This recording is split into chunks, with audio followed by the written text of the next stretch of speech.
देश के कई राज्यों में बर्ड फ्लू का कहर जारी है। इससे हजारों पक्षियों के मरने की पुष्टि हो चुकी है। मध्य प्रदेश, हिमाचल प्रदेश, केरल, राजस्थान और हरियाणा तक में बर्ड फ्लू के चलते हजारों पक्षी मर गए हैं।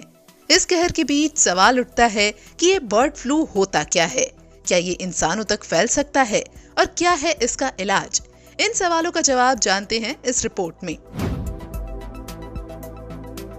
दरअसल बर्ड फ्लू को एवियन इन्फ्लुएंजा भी कहते हैं।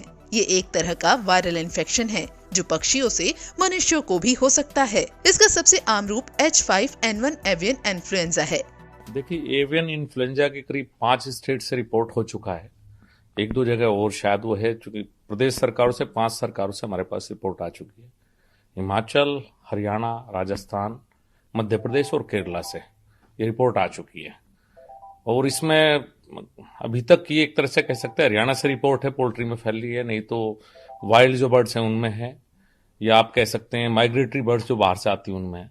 और ये कोई नया ट्रेंड नहीं है। 2006 में पहली बार देश में आया था एवियन इन्फ्लुएंजा, और उसके बाद अगर पिछले 5 साल से 2015 से सर्दियों के सीजन में करीब करीब हर साल कुछ न कुछ केस रिपोर्ट्स होते हैं।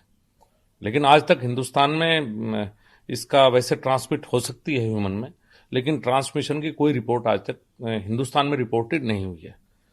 तो अभी जो भी है उसके प्रिवेंटिव मेजर जो करते हैं, कोई ट्रीटमेंट तो इसका है नहीं, लेकिन सावधानी बरते सभी प्रदेश सरकारें, और जो उनका डिस्पोजल ठीक हो बर्ड्स का जो मर चुकी हैं, और उसको किसी तरह से मूवमेंट रेस्ट्रिक्ट किया जाए बर्ड्स का इस समय पे। यही कुछ सावधानियां हैं। इसकी सावधानी है, ट्रीटमेंट इसका नहीं है।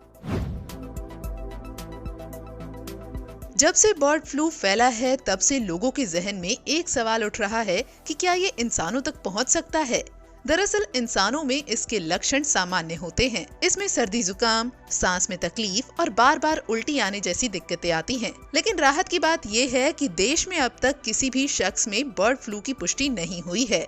The department is on high alert. We are taking surveillance in all the panchayats in the entire district. At the same time, health department is also doing the surveillance activities to detect any symptoms in human beings.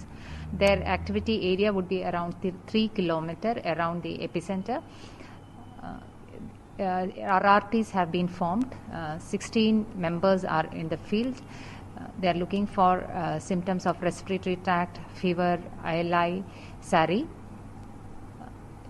So far, no symptoms have been detected in human beings. चलिए अब आपको बताते हैं bird flu के लक्षणों के बारे में। बर्ड फ्लू होने पर हमेशा कफ की समस्या होती है, नाक बहना शुरू हो जाती है, सिर में दर्द रहने लगता है, गले में सूजन तक आ जाती है, मांसपेशियों में दर्द और दस्त होना भी बर्ड फ्लू के लक्षणों में से एक है। वहीं हर वक्त उल्टी जैसा महसूस होना, ये भी इसके लक्षण हैं। वहीं पेट के निचले हिस्से में दर्द रहना और सांस लेने में समस्या के साथ सांस ना आना, यहाँ तक कि निमोनिया तक का खतरा बन जाना और आंख में कंजक्टिवाइटिस का होना भी बर्ड फ्लू का एक लक्षण है। ऐसे में सवाल ये भी उठता है कि बर्ड फ्लू से बचने के लिए क्या क्या सावधानियां बरती जा सकती हैं। देश में जारी बर्ड फ्लू से बचने के लिए संक्रमित पक्षियों से दूर रहने की जरूरत है। खासकर मरे पक्षियों से बिल्कुल दूर रहें। बर्ड फ्लू का संक्रमण अगर फैला है तो नॉनवेज ना खाएं। नॉनवेज खरीदते समय साफ सफाई पर नजर रखें। संक्रमण वाले एरिया में कोशिश करें कि ना जाएं, और अगर जाएं तो मास्क पहनकर जाएं। बर्ड फ्लू को लेकर कहा जाता है कि नॉनवेज ना खाएं, लेकिन केंद्रीय पशुपालन मंत्री गिरिराज सिंह ने कहा है कि फिलहाल चिकन और अंडे को लेकर डरने की जरूरत नहीं है। इन्हें अच्छी तरह से उबाल कर खाया जा सकता है। विश्व संगठन, जो पशु विश्व संगठन है OI, उसके अनुसार पके हुए खाने पर कोई इसका प्रभाव नहीं पड़ता।